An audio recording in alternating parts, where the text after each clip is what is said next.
Rain pounded the streets of Chicago like a relentless accusation, mirroring the storm raging inside Emily Carter's chest. At 18, she had confessed her love for her best friend Sarah in a tearful outburst during a family dinner, only to be met with her father's furious glare and her mother's horrified silence. By midnight, her bags were packed and thrust out the door, the lock clicking shut behind her with finality that echoed through the empty night. Emily wandered the slick sidewalks, her hoodie soaked through, clutching a duffel bag that held her entire life. Clothes, a few books, and a crumpled photo of Sarah from their high school prom. She had nowhere to go. Her conservative suburban family had cut her off completely, labeling her unnatural and a disgrace to their evangelical roots. The weight of their rejection pressed down harder than the rain, each step a reminder of the love she couldn't deny, even if it cost her everything. She found temporary shelter under a bus stop awning. But as the hours dragged on, exhaustion pulled her toward a park bench in Grant Park. Curling up against the cold wood, she whispered apologies to herself, questioning if her feelings were worth this exile. Sleep came in fitful bursts, haunted by dreams of Sarah's hesitant smile and her parents' condemning voices. Morning broke with a chill that seeped into her bones. Emily stirred to the sound of footsteps approaching, expecting a cop or a stranger's pity. Instead, a woman in her mid-20s stood there, umbrella in hand, her sharp features softened by concern. She was impeccably dressed in a tailored coat, exuding an air of quiet authority that screamed wealth. "You can't stay here like this," the woman said, her voice steady but laced with empathy. "I'm Mackenzie Reed. Let me help you." Emily blinked up at her, suspicion warring with desperation. Who was this stranger offering aid in a city full of indifference? Mackenzie didn't wait for an answer. She extended a gloved hand, pulling Emily to her feet. They walked to a nearby cafe, where Mackenzie ordered hot coffee and breakfast without fanfare.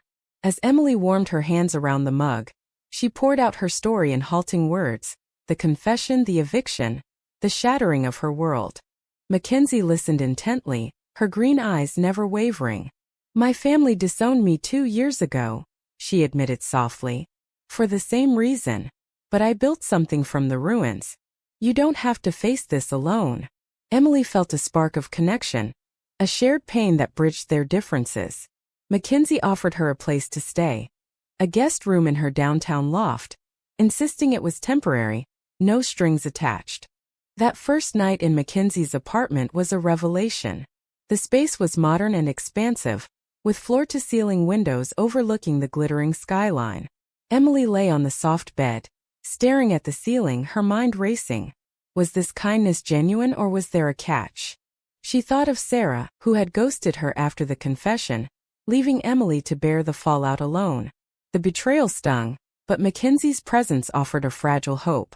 Over the next days, Emily learned more about Mackenzie. She was the heiress to a tech fortune, having inherited a startup empire from her late father, but she kept her wealth low-key to avoid scrutiny. Mackenzie worked as a software engineer by day, but her real passion was advocating for LGBTQ+ rights in secret, funding shelters and legal aid without fanfare. "Visibility isn't always safe," Mackenzie explained one evening over takeout, "especially when your board of directors is full of old-school conservatives." Emily found herself drawn to Mackenzie's quiet strength, the way she navigated her double life with calculated precision. They shared stories late into the night, Emily's small-town upbringing clashing with Mackenzie's privileged yet isolating world. A tentative friendship formed, built on mutual understanding. But Emily couldn't ignore the fluttering in her chest when Mackenzie smiled, a feeling that echoed her love for Sarah but felt deeper, more dangerous. As weeks passed, Emily got a part-time job at a bookstore, determined not to be a burden. Yet the pressure mounted. Her parents called once, demanding she repent and return home straight. She hung up, tears streaming, but Mackenzie was there, holding her as she sobbed. In that moment, Emily realized her feelings were shifting. Attraction blooming amid the chaos. But pursuing it meant risking another heartbreak, another loss. The first crack appeared when Mackenzie's ex-girlfriend, Mia, showed up unannounced. Mia was fiery and unapologetic, an activist who had left Mackenzie for being too closeted. Their argument spilled into the living room, Voices raised about authenticity versus survival. Emily hid in her room, heart pounding, questioning if she could handle Mackenzie's complicated past. When Mia stormed out, Mackenzie collapsed on the couch, vulnerable for the first time. "I hide to protect what I have," she whispered. "But it costs me everything real." Emily sat beside her, their hands brushing. The touch lingered, electric. "Maybe it's time to stop hiding," Emily said, her voice trembling. Mackenzie looked at her, eyes searching, and for a heartbeat, the air thickened with unspoken possibility. But Mackenzie pulled away, murmuring goodnight, leaving Emily alone with her turmoil. The city outside buzzed with life, indifferent to their inner storms. Emily lay awake, weighing the risks. Embrace this new connection and face potential rejection, or guard her heart and remain isolated. Each choice carried a price, and she knew the wrong one could shatter her anew. Emily's days blurred into a routine of survival and subtle tension. At the bookstore, she shelved novels about forbidden love, each one a mirror to her own confusion. Mackenzie's loft became a sanctuary, but the undercurrent of attraction grew harder to ignore. Small gestures, a shared laugh over coffee, a lingering glance during movie nights, built like storm clouds promising rain or ruin. One evening, Mackenzie invited Emily to a gala for her company's charity arm. "It's black tie, but you'll blend in," Mackenzie said, handing her a borrowed gown. Emily stared at her reflection, the elegant fabric a far cry from her thrift store wardrobe. At the event, held in a lavish ballroom overlooking Lake Michigan, Mackenzie introduced her as a close friend, the words stinging like a half-truth. Amid the glittering crowd, Emily overheard whispers about Mackenzie's mysterious companion. A board member, an older man with a predatory smile, pulled Mackenzie aside. "Discretion is key, Mackenzie-Andra. We can't afford scandals." Mackenzie nodded curtly, her jaw tight. Later, as they danced under chandeliers, Mackenzie's hand on Emily's waist felt possessive, intimate. "Ignore them," Mackenzie murmured. "They're relics." But the night escalated when Mia appeared, crashing the event with a group of protesters chanting for corporate accountability on LGBTQ+ issues. Chaos erupted, security rushing in, flashes from phones capturing the scene. Mackenzie froze, her face paling as Mia locked eyes with her. "Still hiding behind your money, Mackenzie?" Mia shouted. Emily stepped forward instinctively, shielding Mackenzie, but the damage was done. Back at the loft, Mackenzie paced like a caged animal. "She could ruin me. The board is already suspicious." Emily's heart ached seeing Mackenzie's vulnerability. "Why not come out? Fight back." Mackenzie laughed bitterly. "Easy for you to say. I've seen what happens: lawsuits, lost deals, isolation. My father built this for me. I can't throw it away." Their argument heated, words flying like daggers. Emily accused Mackenzie of cowardice. Mackenzie retorted that Emily was naive. In the fervor, Emily confessed her growing feelings. "I see you, Mackenzie. All of you. And it terrifies me because I lost everything for this." Mackenzie's eyes widened, a mix of fear and desire. She stepped closer, their breaths mingling, but pulled back at the last second. "I can't. Not yet." The rejection hit Emily like a wave, drowning her in doubt. She spent the next day wandering the city, phone in hand, tempted to call Sarah. Instead, she texted her old friend, pouring out her pain. Sarah's response was cold. "I'm straight, Em. Move on." The finality crushed her, but it also clarified. Her heart was turning toward Mackenzie despite the barriers. Meanwhile, Mackenzie faced fallout at work. The board called an emergency meeting, questioning her associations. She defended herself with calculated poise, but inside she seethed. Returning home, she found Emily packing. "I can't stay if this is one-sided," Emily said, voice breaking. Mackenzie grabbed her arm. "It's not. But loving me means secrets, sacrifices. Are you ready for that?" They talked through the night, unraveling layers of fear. Mackenzie revealed her past. Mia's betrayal had been public, costing her a major contract and her confidence. "I built walls to survive." Emily shared her family's indoctrination, how she'd internalized shame until Sarah's rejection forced her out.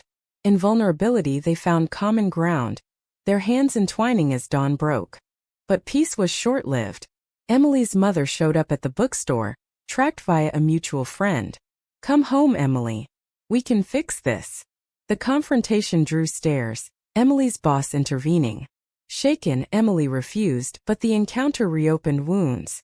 That night, she confided in Mackenzie, who offered legal help to emancipate if needed.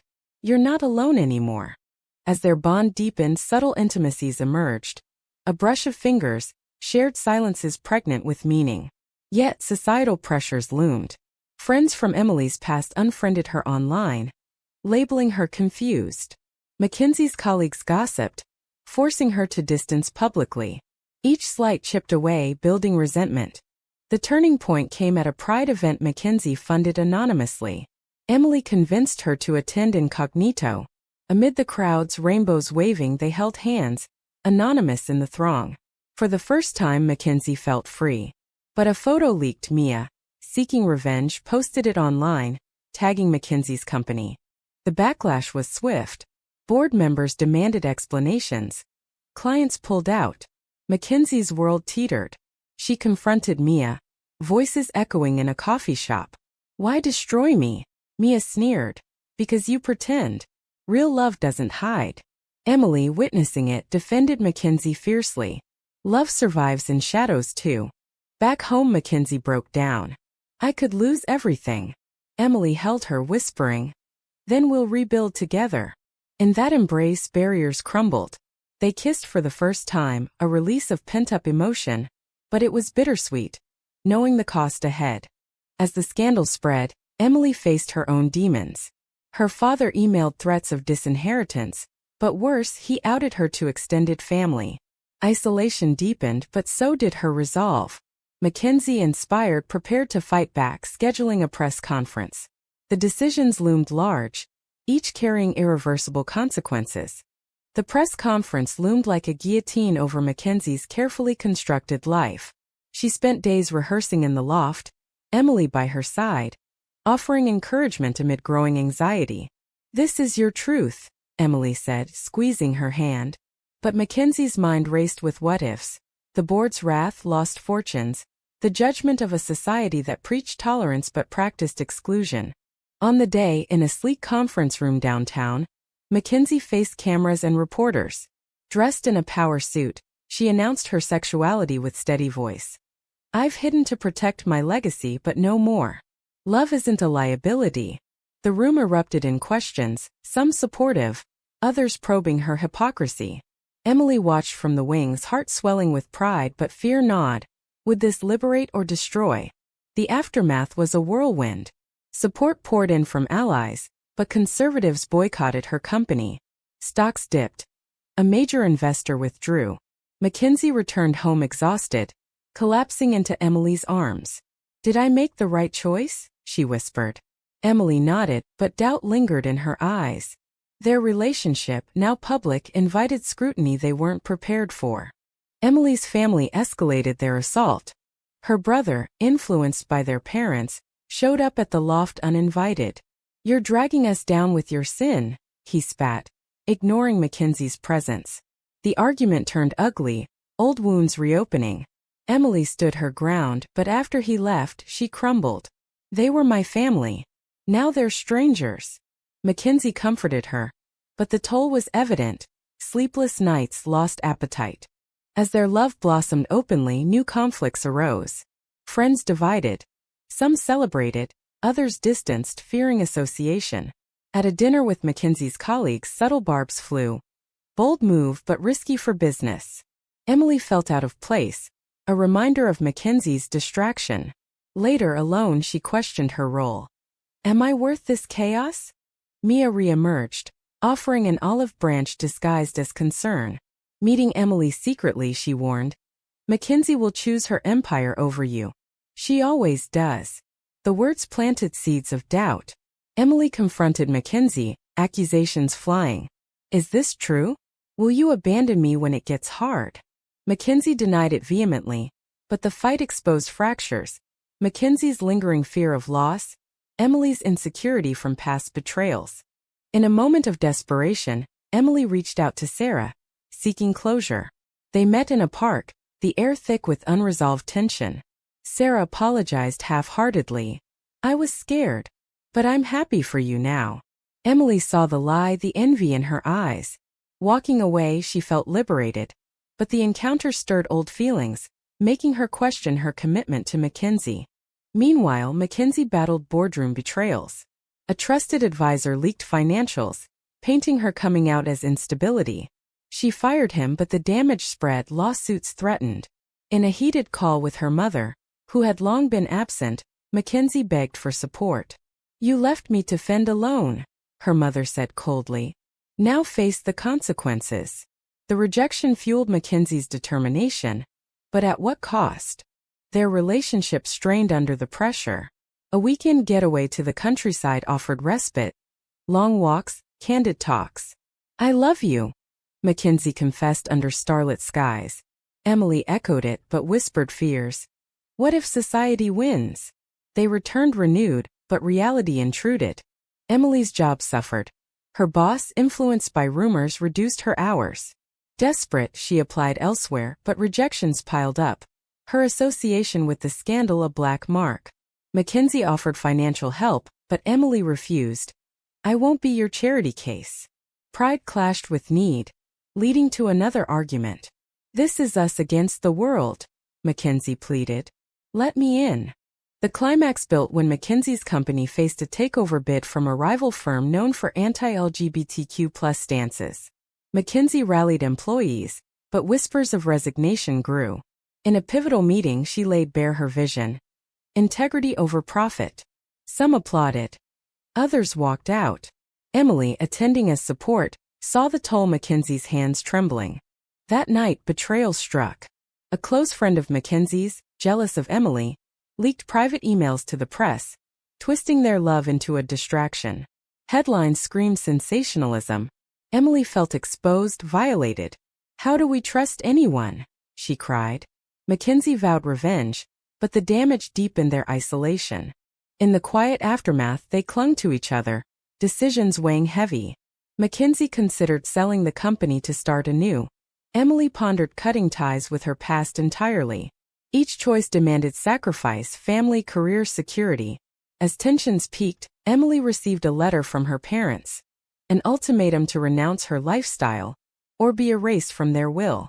Torn, Emily confided in Mackenzie, who urged her to fight. But doubt crept in. Was love enough against such odds? The night ended in silence, each lost in thought, the future uncertain. The ultimatum from Emily's parents burned like acid in her pocket, as she navigated Chicago's bustling streets. She met Mackenzie for lunch at a quiet diner, sliding the letter across the table. Mackenzie read it, her expression hardening. They're manipulating you. Don't let them win. But Emily's voice cracked. What if walking away means losing who I was? The debate raged internally for Emily. Loyalty to her roots versus her authentic self. Mackenzie, sensing the turmoil, suggested therapy, but Emily resisted, fearing it would expose more vulnerabilities. Instead, she threw herself into activism, volunteering at a LGBTQ+ center Mackenzie funded. There, she met others with similar stories, their resilience inspiring yet highlighting her fragility. Mackenzie, meanwhile, countered the takeover bid with a bold strategy, partnering with progressive investors. It required long hours, leaving Emily alone with her thoughts. Loneliness bred resentment. Emily snapped one night. You're choosing work over us. Mackenzie countered. I'm fighting for our future. The rift widened, each word a wound. A surprise visit from Mackenzie's estranged aunt, a liberal outlier in the family, offered a glimmer. Your father would be proud, she said, handing Mackenzie old letters revealing his hidden support for equality. Bolstered, Mackenzie pushed forward, but the aunt warned. Blood ties break easily.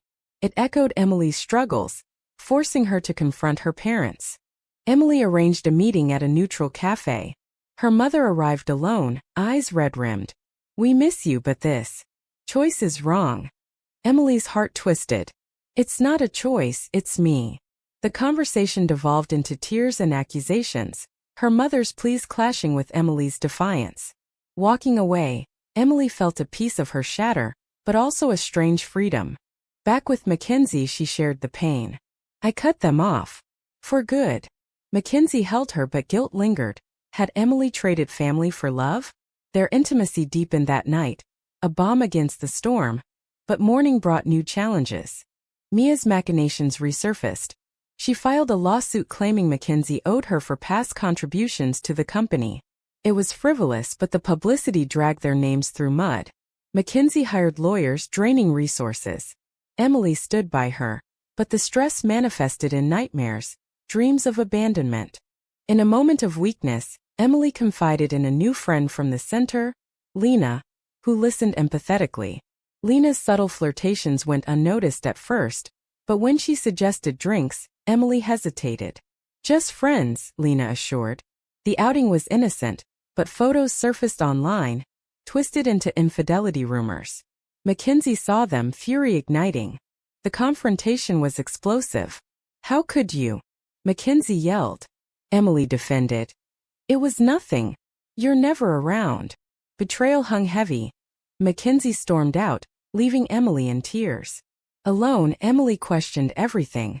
Had she subconsciously sought escape? Mackenzie spent the night at a hotel, wrestling with jealousy rooted in past hurts. Mia's call came then, gloating. See? She's not loyal. Mackenzie hung up, realizing the manipulation. Returning home, she found Emily packing again. Don't go, Mackenzie begged. We can fix this. They talked rawly, exposing fears. Mackenzie's abandonment issues, Emily's need for validation. Forgiveness came slowly, rebuilt through small acts, cooking together, walks in the park. But society didn't relent. Protests outside Mackenzie's office turned violent. A brick through the window bore a hateful message. Security tightened, but fear permeated their lives. Emily's turning point arrived when she discovered an old journal from her teen years, filled with suppressed feelings for girls. It affirmed her identity, but also highlighted the cost. Lost years, fractured bonds.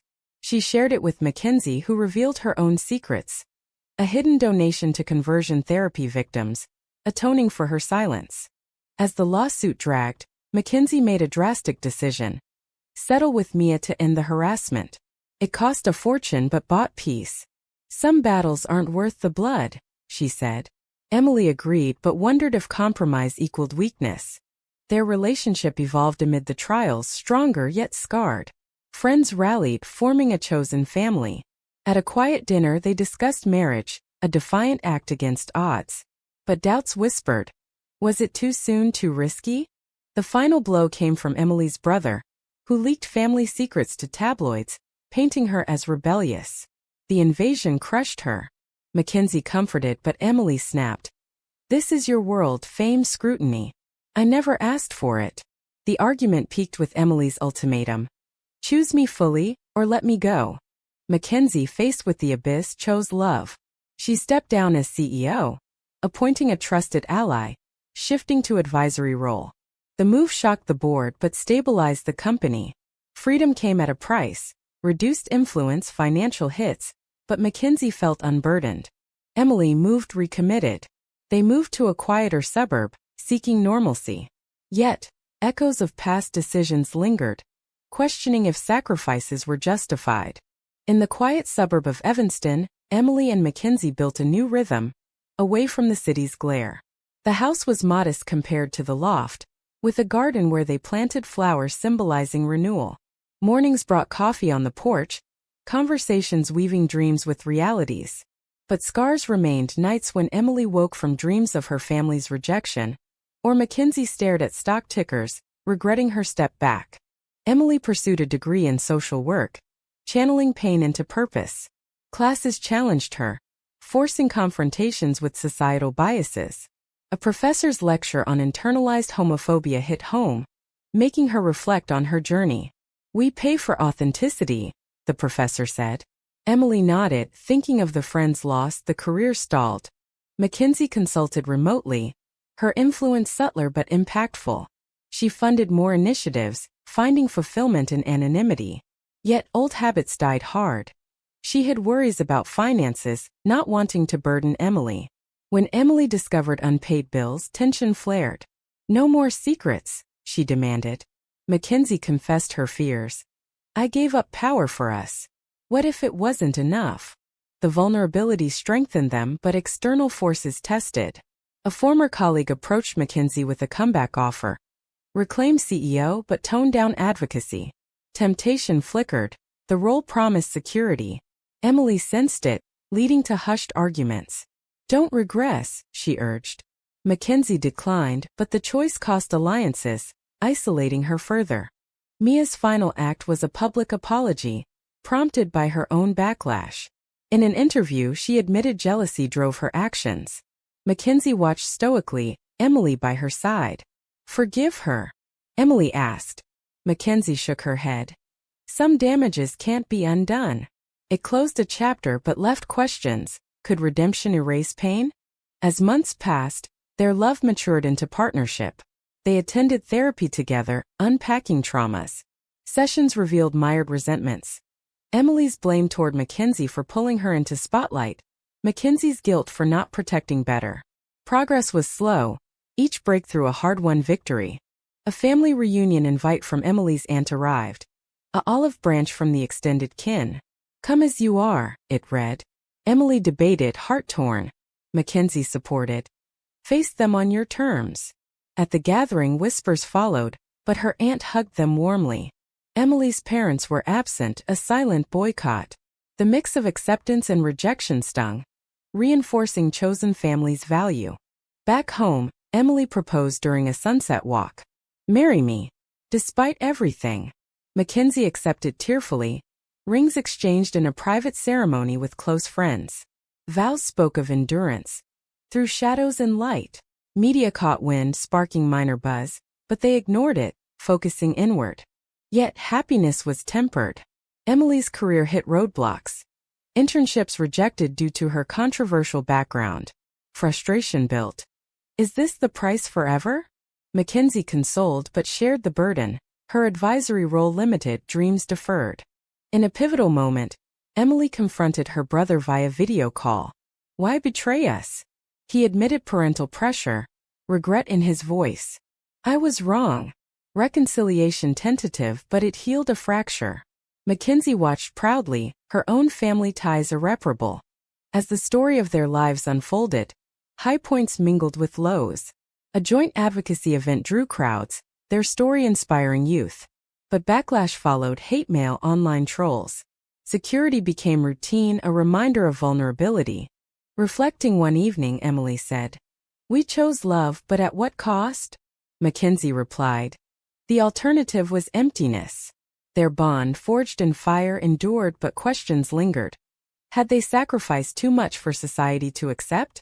In the end, they stood together, resilient yet changed. Emily's final act was writing a memoir outline, capturing their saga. To show the fight is worth it, she told Mackenzie. Publication loomed, another risk but necessary. Their journey closed a circle, from bench to home, exile to embrace. But the path was paved with losses. Families fractured, careers altered, trusts broken. Each decision carried weight, echoing in quiet moments. Was sacrificing personal security for authentic love ultimately the right path? Or did it demand too high a price in a judgmental world?